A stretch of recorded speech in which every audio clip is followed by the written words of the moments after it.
우리는 지금 이제 하나님이 기뻐하시는 예배자가 누구인가? 바로 그 사실을 계속해서 보고 있습니다. 지난 4주간에 걸쳐서 제가 말씀을 좀 드렸죠. 오늘도 하나님이 기뻐하시는 바로 그 예배자로 서는 여러분들 되시길 간절히 축복합니다. 아멘. 4주간 말씀을 보면서 여러분과 말씀하는데 하나님이 기쁘게 받으시는 예배가 있기도 하지만 하나님이 받지 않으시는 예배가 있다라는 사실을 우리는 보았습니다. 그리고 하나님께 예배하는 것은 아무나 할 수 없다라고 하는 사실도 우리는 보았습니다. 하나님께 예배 드릴 수 있는 사람은 하나님의 자녀된 사람만 할 수 있습니다. 거듭난 사람만 할 수 있습니다. 이것이 예배 드릴 수 있는 자녀의 특권이지요. 오늘 같이 보고 싶은 것은 이렇게 예배하는 사람을 하나님이 기뻐하시고 또 칭찬하신다라고 하는 거예요. 하나님 칭찬하신다. 오늘도 하늘로부터 임하는 은혜와 칭찬이 우리의 삶 속에 가득하기를 소원합니다. 그래서 하나님께 칭찬받는 사람은 복된 사람이라고 하는 것이죠. 자, 질문. 하나님께 칭찬받는 사람은 복된 사람인데 그렇다면은 인생의 가장 큰 행복은 무엇일까라는 거예요. 자, 여러분은 어떤 때 가장 기쁘신지요? 어떤 때 가장 기쁘실까? 돈 많이 벌 때? 하는 일들이 잘 될 때? 물론 그것도 너무 기쁜 일이겠죠. 저는 여러 가지가 있습니다만 어떤 때 가장 기쁠까? 칭찬받을 때더라고요. 칭찬받을 때. 한마디로 칭찬받잖아요. 기분이 째져요. 지난 금요일도 이제 연합집회가 있었어요. 연합집회가 있었는데 제가 말씀을 전하고 이제 기도회를 인도했습니다. 주권사님께서 이제 같이 오셔서 이제 예배드렸는데 끝나고 나서 주권사님이 은혜 많이 받았다고 이렇게 한마디 해주신 거예요. 그 한마디 받으니까 참 기분이 너무 좋았습니다. 너무 좋았습니다. 그리고 또 끝나고 나니까 또 같이 이렇게 참석했던 다른 목사님들 카톡 메시지로 참 은혜 풍성한 말씀이었다고 이렇게 또 메시지를 남겨주셨어요. 그런 칭찬 한마디를 딱 보니까 참 피곤했던 그 마음이 싹 가시는 거예요. 그렇구나. 이게 칭찬에 정말 힘이구나 생각을 했습니다. 누군가로부터 칭찬을 받는다. 이런 소리를 듣는다. 정말 최고의 상급이겠죠. 어린아이만 칭찬을 좋아하는 것이 아니다라는 사실을 좀 보게 되었습니다. 책 중에 그런 책이 있어요. 칭찬은 고래도 춤추게 한다라는 말이 있습니다. 보니까 우리 사람들이 바로 이렇게 칭찬을 들을 때 너무 기뻐하고 힘이 난다라고 하는 거죠. 이렇게 사람들로부터 칭찬을 받으면 기분이 정말 좋고 힘이 나지만 만약에 하나님께로부터도 칭찬을 받는다면 과연 어떨까요? 이거는 정말 인생을 잘 살았다. 정말 아름답게 살았다. 이렇게 말할 수 있을 것 같습니다. 사람을 움직이는 큰 두 가지 힘이 있습니다. 하나는 힘으로 명령하는 겁니다. 이거는 군대에서 주로 쓰는 거죠. 권력이나 힘으로 억압하고 누르는 거예요. 그래서 힘없고 약한 사람들은 이것이 두렵고 무서워서 그 힘에 복종하게 되는 경우들도 있습니다. 근데 별로 그렇게 좋은 방법이 아닙니다. 또 다른 하나는 사랑으로 비전을 주는 겁니다. 그래서 말했던 것처럼 칭찬해주고 격려해주는 거죠. 이때 사람들은 바로 칭찬받은 사람들은 자신의 역량을 충분히 잘 발휘해서 정말로 좋은 성과를 낼 수 있습니다. 능력도 발휘하게 되죠. 물론 이외에도 사람을 움직이는 힘들이 돈에 따라서 움직이기도 하고 또는 미혹에 따라서 움직이기도 하고 또 욕심에 따라서 움직이기도 합니다만 이런 것들은 우리가 한 가지 잘 생각해 보아야 되겠습니다. 자, 우리 옆 사람 한번 봅시다. 옆 사람을 한 30초 정도 좀 봅시다. 그래서 우리 옆 사람 봤죠? 이제 칭찬을 한마디 해주는 거예요. 좋은 말 한마디 해주는 거예요. 자, 칭찬 한마디 합시다. 보통 이제 사람들이 칭찬하라고 하면은 그래도 우리 그리스도인들은 그래도 비교적 잘해요. 잘하는데 세상 사람들은 그렇게 잘하지 못하죠. 칭찬하라고 하면은 사람들은 오버하잖아요. 오버하면 칭찬이 뭐가 될까요? 아첨이 되는 거예요. 이건 바른 칭찬이 아니죠. 칭찬한다라고 하는 것은 지금 내가 하고 있는 일을 정말 잘하고 있다라고 격려해 주는 거죠. 이렇게 칭찬을 받으면은 자신의 생각도 그렇고 자신의 일에 대해서 자부감이라는 것이 생깁니다. 정말 잘하고 있다고 확신이 생기는 거죠. 마크 투에는 이렇게 얘기를 했어요. 나는 칭찬 한마디면 2달을 살 수 있다라고 하는 거예요. 오늘 칭찬 한마디 받잖아요. 그럼 2달을 거뜬하게 살아갈 수 있는 거예요. 그래서 우리는 늘 칭찬하면서 격려해주면서 살아가는 그런 삶이 되어야 되겠습니다. 아까도 말씀드렸다시피 보세요. 사람들로부터 오는 칭찬도 이렇게 내게 힘을 주고 이렇게 에너지를 주는데 하나님이 나를 칭찬하신다 그러면 이거는 뭐 두말할 것이 없겠죠. 하나님도 우리를 칭찬해 주십니다. 어떻게 칭찬하시는가? 먼저 맡겨진 일을 잘 감당하는 사람을 향해서 하나님이 칭찬해 주신다고 하는 거예요. 자, 마태복음 25장 21절 우리 같이 한번 읽어볼까요? 그 주인이 이르되 잘하였다 착하고 충성된 종아 내가 적은 일에 충성하였으며 내가 많은 것을 내게 맡기리니 내 주인의 즐거움에 참여할지어다 하고 여기서 보니까 칭찬해 주세요 하나님이. 근데 칭찬해 주시는데 보세요. 잘하였다 착하고 충성된 종아 그러면서 어떤 일일까? 적은 일이에요. 칭찬받으려고 큰 일을 해야 되는 것이 아니에요. 아주 적은 일을 잘했을 때 칭찬을 해주신다고 하는 거예요. 적은 일이라는 것이 과연 무엇일까요? 우리의 삶 가운데 살아가는 우리의 삶일 거예요. 우리의 삶을 열심히 살아가는 것, 기도하는 것, 말씀 보는 것, 예배하는 것. 바로 이런 것들이 큰 일이기도 하지만 적은 일이에요. 이런 것들을 잘할 때 하나님으로부터 칭찬이 있다라고 하는 겁니다. 저의 소원이 하나 있습니다. 우리가 주님 앞에 섰을 때 바로 이런 칭찬을 받는 겁니다. 저는 여러분들이 이런 칭찬받는 사람이 되길 간절히 소원합니다. 아멘. 그리고 하나님이 또 칭찬하시는 것이 있어요. 마음과 태도가 하나님을 향하여 있는 사람을 칭찬하시는 거예요.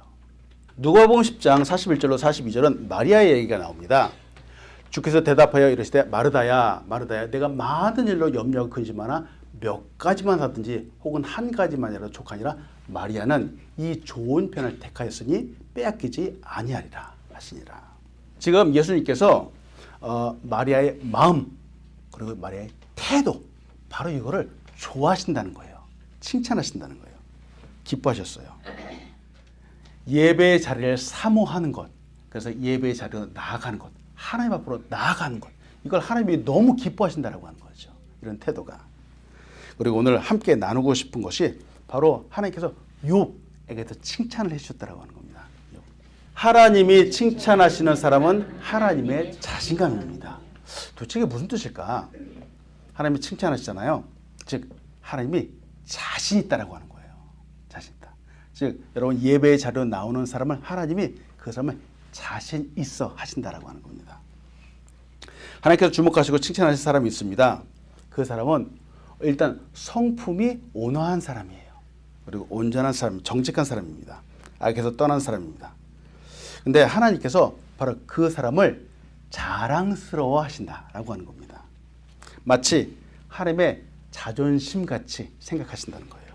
욥기 1장 8절은 이렇게 말씀해요. 여호와께서 사탄에게 이르시되 내가 내 종 욥을 주의하여 보았느냐 그와 같이 온전하고 정직하여 하나님을 경외하며 악에서 떠난 자는 세상에 없느니라. 와, 지금 하나님께서 욥을 칭찬해 주고 계세요. 바로 사탄 앞에서 칭찬하시죠. 지금 이 상황이 어떤 거죠? 이 말을 조금 더 쉽게 하면은 사탄한테 하나님이 이러는 거. 너 봤지? 욥 봐. 정말 대단하지 않냐? 이렇게 말하는 거예요. 우리 친구들한테도 그렇잖아요. 제가 이제 절친한 친구들이 있는데 한국에 친구들도 가끔가다 그래요. 이 친구들끼리 이렇게 얘기하면 봤지?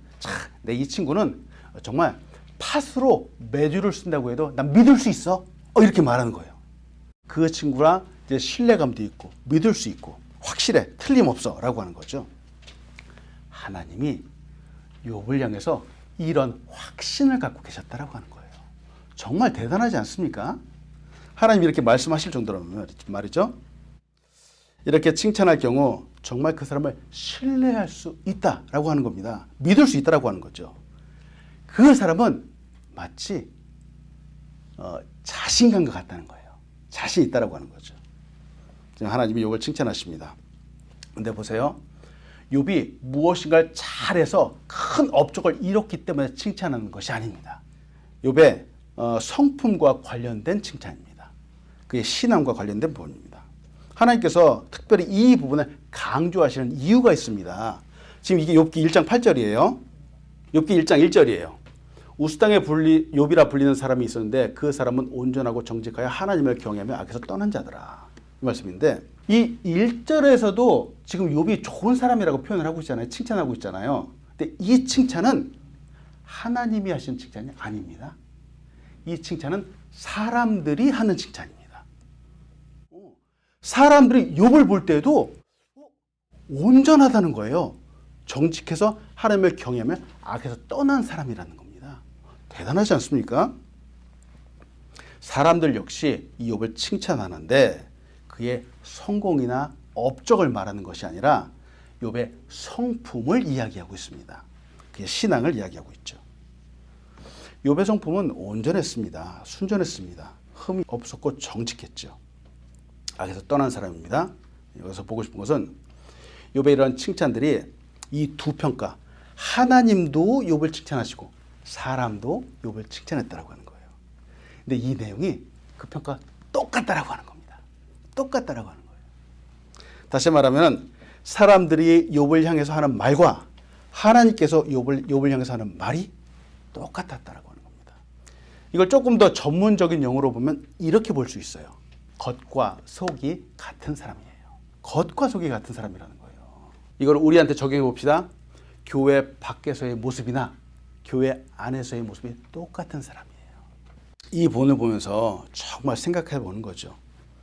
어디서나 변함없는 사람을 하나님이 칭찬하십니다. 말이 다르고 행동이 다른 사람이 아니라 정말 이런 사람은 믿을 수 있다라고 하는 거죠. 그는 당시에 정말 유일하게 하나님으로부터 칭찬받는 사람이었어요. 이 당시에 욥만 살았던 것은 아니겠죠. 욥에 정말 많은 사람들이 살았잖아요. 욥의 친구들도 등장을 하고요. 다 하나님을 나름대로 경외한다라고 했는데 이상하게 욥기 보니까 하나님이 욥에게만 이런 칭찬을 주셨다라고 하는 겁니다. 정말로 겉과 속이 똑같은 사람이다라고 하는 겁니다. 오늘날 한국에서도 그렇고요. 왜 교회 다니는 사람들이 세상 사람들로부터 왜 이렇게 지탄을 많이 받을까요? 이유가 뭘까요? 교회 안에서는 모두가 천사 같습니다. 그렇죠? 근데 예배 끝나고 딱 나가면은 그때부터는 천사가 아닌 거예요. 그러면 안 되겠죠. 교회 안에서의 모습도 교회 밖에서의 모습도 똑같아야 됩니다. 그러면은 우리 사람들의 모습이 정말 이 세상 가운데 아름답게 비춰질 것입니다. 사람들은 우리 교회를 또 사람들을 존중해 줄 것입니다. 예배를 마치고 교회 밖에 나가면서 우리가 이곳에 품었던 이 사랑과 은혜를 그대로 우리의 삶 가운데도 나타내는 우리가 되길 간절히 소원합니다. 아멘. 하나님 앞에서의 모습이 온전하고 정직했다면 역시나 교회 밖에서의 모습도 온전하고 정직해야 되겠습니다. 우리 그리스도인들은 하나님을 대변하는 사람들인데 말이죠. 우리는 누구보다 정직하고 누구보다 온전하고 누구보다 악을 미워하는 사람이 되어야 되겠습니다. 마태복음 5장 48절에 이렇게 말하잖아요. 그러므로 하늘에 계신 너희 아버지의 온전하심과 같이 너희도 온전하라. 이 모습은 하나님의 원하시는 모습입니다. 또한 세상이 바라는 모습이기도 합니다. 이런 모습을 하나님이 칭찬하신다라고 하는 거죠. 교회 안에서도 교회 밖에서도 말이죠. 하나님께서 믿는 자에게 온전하라 이렇게 말씀하시는데 말이죠. 과연 우리는 온전해질 수 있을까요? 저도 처음에 옛날에 그랬어요. 온전하라 그러면 덜컥 겁부터 나는 거예요. 왜냐하면 내가 이걸 온전히 할 수 없다라고 하는 생각 때문에 그렇죠.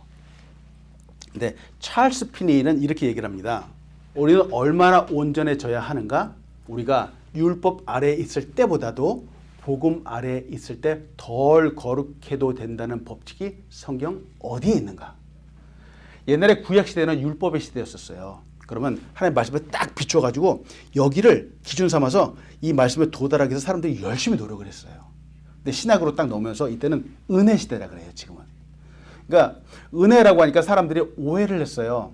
아, 은혜? 뭐 조금 잘못해도 하나님의 은혜로 덮어주시지? 그러면서 하나님 말씀을 좀 등한시하는 경우들이 생긴 거예요. 근데 보세요. 그렇게 된다라고 해서 성경에 나와 있는 부분이 어디 있냐는 거예요. 그렇지 않다라고 하는 거예요. 은혜 시대에 있을 때도. 각 사람이 스스로 판단해야 하는가? 그렇지 않죠. 사람은 지금보다 더 온전해야 할 의무가 있다고 생각하는가? 이제 나는 충분히 온전해서 몇 가지 죄만 남았지만 이 세상에서 해야 할 만큼 다 했어 라고 말할 수 있는가? 아무도 그럴 수 없다라고 하는 거예요. 분명 거룩해질수록 온전해져야 할 의무감은 더 강하게 느끼게 될 것이다. 그리스도인의 온전함은 이 세상에서 도달할 수 있다 이렇게 말하는 거예요. 이상하잖아요. 하나님은 우리에게 그분의 온전하신 것처럼 온전하라고 명령하신다. 그런데 우리가 이것이 불가능하다라고 말할 수 있는가? 그렇잖아요. 하나님 온전. 우리는 하나님 안 돼요 라고 말할 수 없다라고 하는 거예요.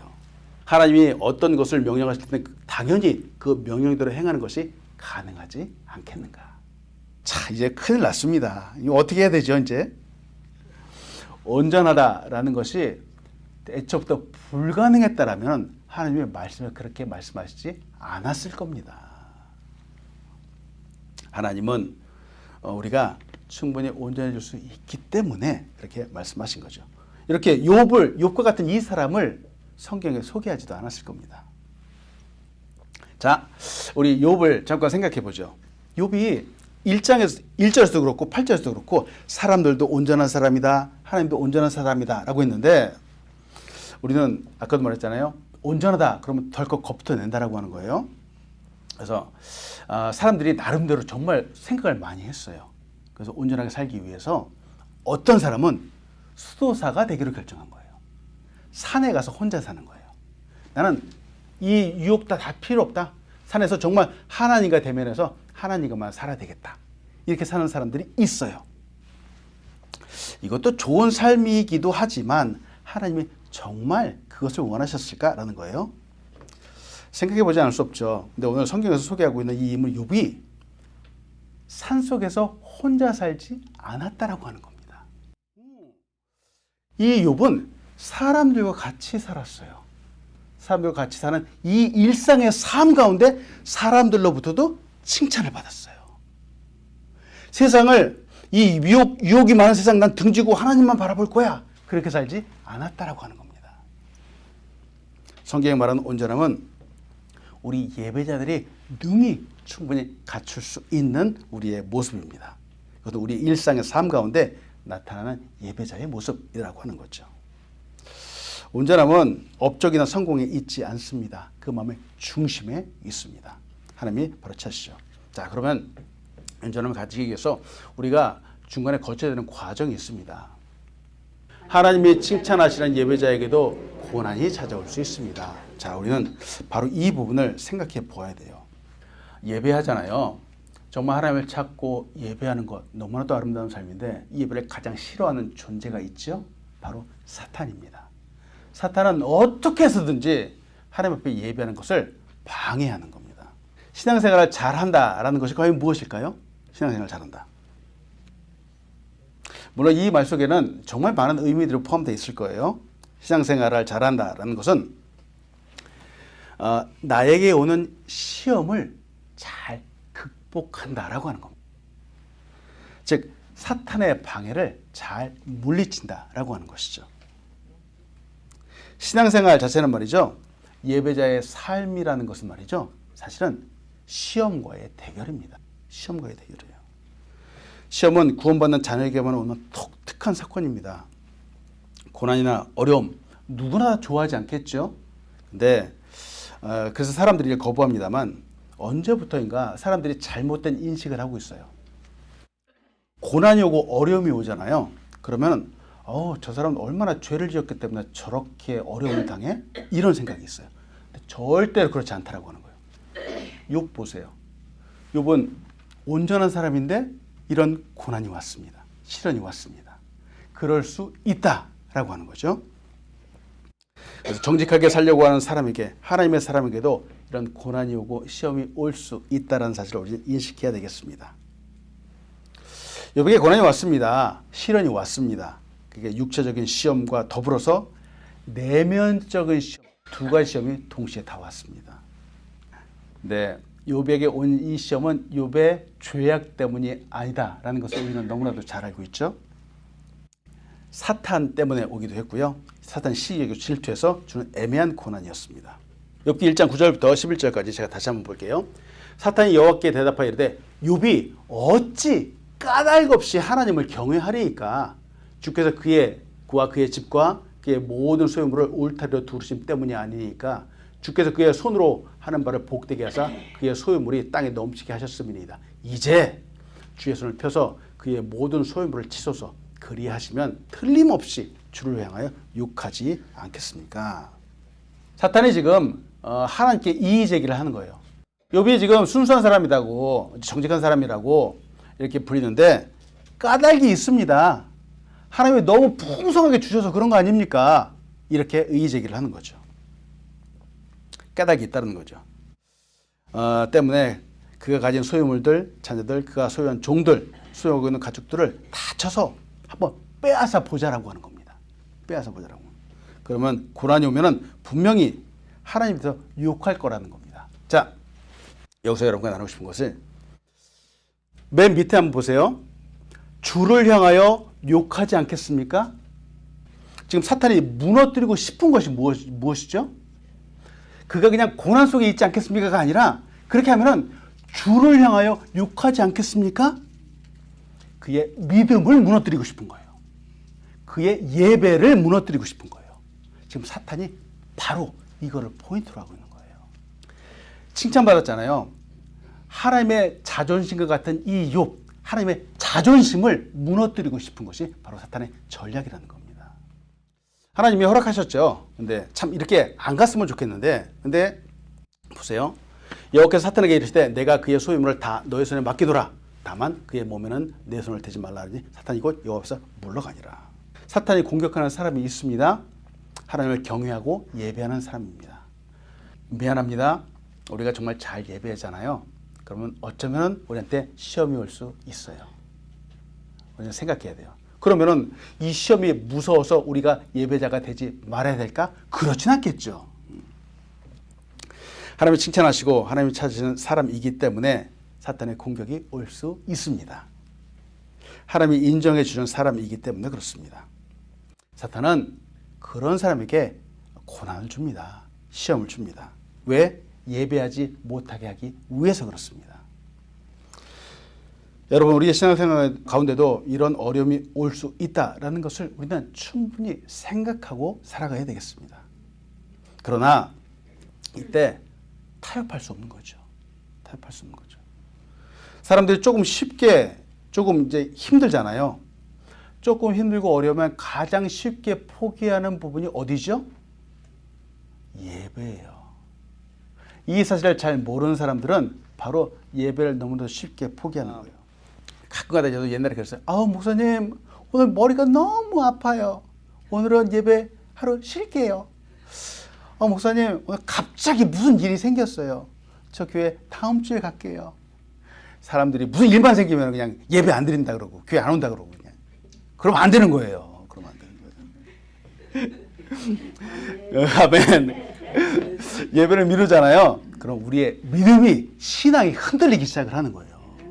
그리고 예배를 안 드리잖아요. 하나님의 자존심에 스크래치가 생기는 거예요. 들어보셨어요? 자존심에 스크래치가 생긴다고? 욥은 하루아침에 전 재산, 그의 모든 것들을 다 잃었어요. 한꺼번에 잃었죠. 정말로 상상할 수 없는 고난이었어요. 근데 이것들을 보면서 이것들을 누가 보고 있을까? 바로 사탄이 뒤에서 숨어서 보고 있는 거예요. 과연 욥이 어떻게 반응을 하는가라는 거예요. 만약에 저기 있는 딴 사람들 같았으면 딱 이렇게 되면 저 오늘 교회 못 가요. 예배 안 드려요. 당연히 이렇게 나왔을 거예요. 근데 욥은 그렇지 않았다라고 하는 거예요. 여러분, 우리도 때때로 어려운 순간들을 만나기도 합니다. 이렇게 넘어질 것 같은 이런 순간들을 만나기도 합니다. 이러한 순간들을 보면서 예배 드리지 않기를 바라는 존재가 있다라고 하는 거예요. 그래서 늘 주의해야 되겠습니다. 근데 봅니다. 1장 20절에서 22절이에요. 오늘 볼 말씀이잖아요. 욥이 일어나. 이게 어려움이 온 다음이에요.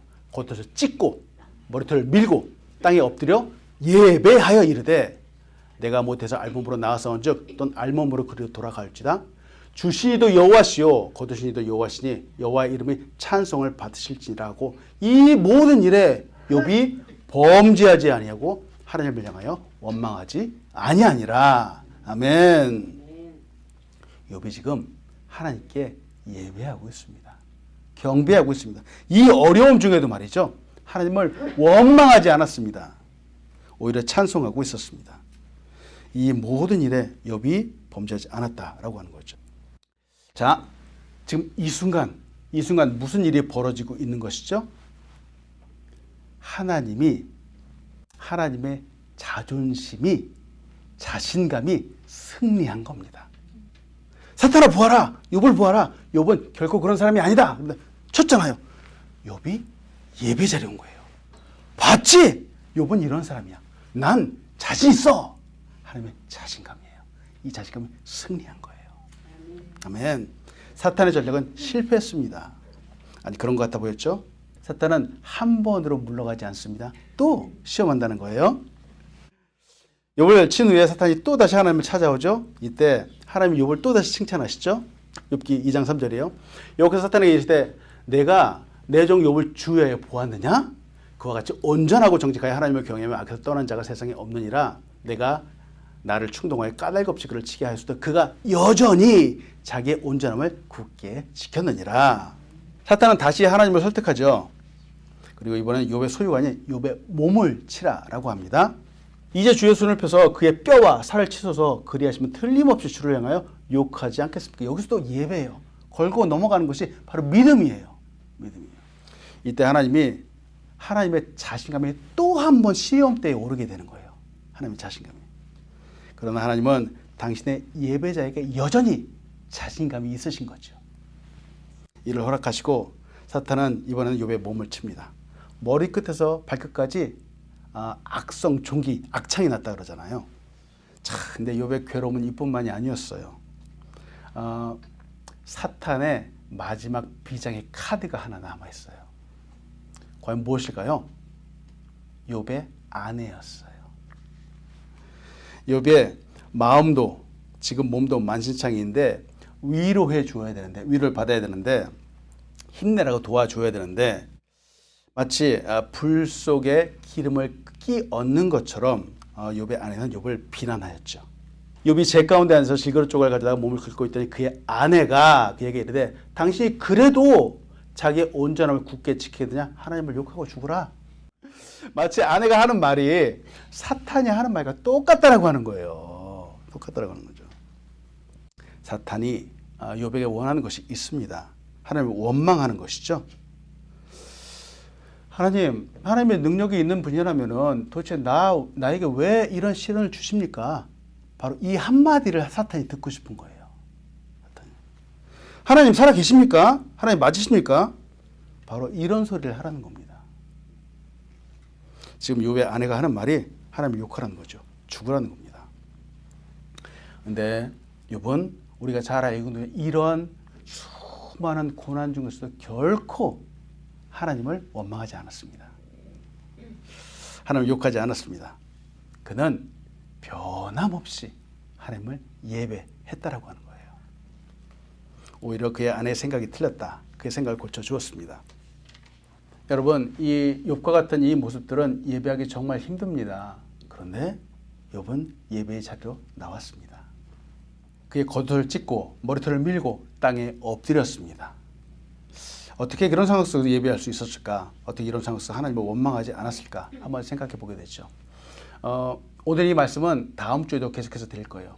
그래서 정말 예배자의 자세가 무엇인지 우리 다시 한번 좀 보기 원합니다. 여러분, 지난 4주간 또 5주간 거치면서 저는 여러분들의 이 예배하는 모습들을 하나하나 봅니다.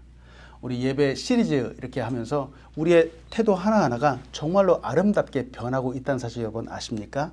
제가 앞에서 보니까 정말 여러분들은 하나님이 기뻐하시는 사람, 칭찬받는 사람으로 되어가고 계십니다. 아멘. 오늘도 하나님이 칭찬하시고 하나님께서 기뻐하시는 그런 사람이 되길 이제 축복합니다. 아멘.